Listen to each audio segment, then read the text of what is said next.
আমরা প্রত্যেকটা মানুষ অনিশ্চিত ভবিষ্যৎ নিয়ে যতটা চিন্তিত, নিশ্চিন্ত মৃত্যু নিয়ে এতটা চিন্তিত না। কারণ আমরা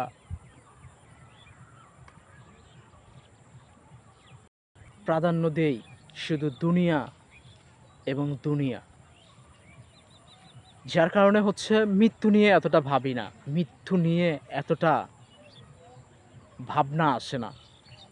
তবে একটি সময় গিয়ে আপনি আপনার নিজেকে ভাবনার দুয়ারে ঠেলে দিবেন, আমি কি করেছি, আমি এই কাজগুলো কেন করলাম, আমাকে দিয়ে কি হবে, আমি কি আসলে পারবই না, আমাকে দিয়ে কি হবেই না। একটি সময় আপনি আপনার নিজের মন থেকে এই কথাগুলি বলবেন, ইনশাআল্লাহ তাআলা তার আগেই পরিবর্তন নিয়ে আসেন, আল্লাহ পাক নিয়ে আসাক।